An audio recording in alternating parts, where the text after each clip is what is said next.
Actually, I don't know too much about the appeal part, but the math part, killed it! You guys all know who Melissa McCarthy is. She's a fat girl from Bridesmaids. She won the Emmy. It's so nice. Everybody loves her. Thank God for Melissa McCarthy's fat ass. I swear to God. I mean it. She's like the Mother Teresa of fat people, you know? She's like making way for fat people in comedy. She's like making way for fat women in entertainment. She's like, you know, Melissa McCarthy's like a fat Moses, you know, leading her people to the promised land, you know? Like, but instead of a desert, probably more like a volleyball field court or whatever, like the sand. Let's face it, even then, most of us probably aren't going to make it. Oh, shit. I can't do that. You guys are going to have to go on. What is that? Is that McDonald's? Oh, shit, let's go. Ladies, I think you'll agree with me when I say this. Men aren't stupid, necessarily. They just let a lot of stupid shit slip, right?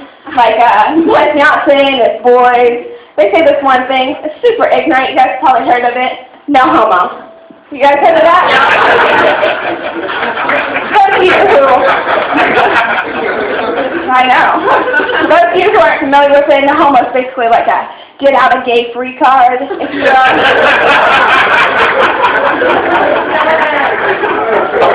say something, sounds a little gay, say no homo, but no, I'm not gay. Yeah, so smart. The worst part is, you know, these guys, they're going to have kids one day probably. They're probably going to have sons. Like, what are they going to implement this into their parenting? You know, like, son, I love you. No homo. Go get him, Tiger. No homo. So stupid. How far can no homo really take you anyways? You know, like, the one I hear all the time is, I love you, bro, no homo. After that, where can you really take it? You know, you can be like, no homo, you smell good as fuck tonight, bro. No homo. No homo. Lindsay is hugging you in all the right places tonight. That. No homo. No homo. You sexy as fuck, bro. No homo, though. Yeah. No homo.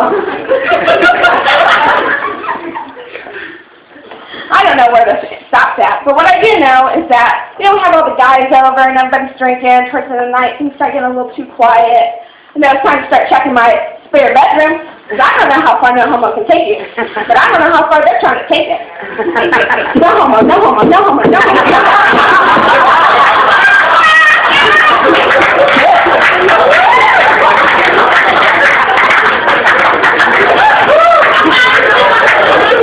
They ain't telling nobody. Anyways, a little bit about myself. I'm a mom. I have an almost 2-year-old daughter. Her name's Isabel. She's the light of my life. Thanks, I think. Watch out for that guy. Stay away from me, okay? Anyways, certainly not old enough, but her mom and I, we sat down and started thinking about when's the right time to tell her about the birds and the bees, you know? Okay, first of all, it makes no sense to call it the birds and the bees. Is there something about birds and bees I don't know? Do birds and bees have sex with each other? The birds and bees, the freaks of the forest or something? Who would even call it that in the first place? Can you imagine the guy who came up with that? Like, son, sex is like a bird and a bee. That kid was fucked up the first time he got it. He was like, okay, am I the bee or are you? What the fuck is that? That shit doesn't look like a bird. It's called the worm and the what the fuck?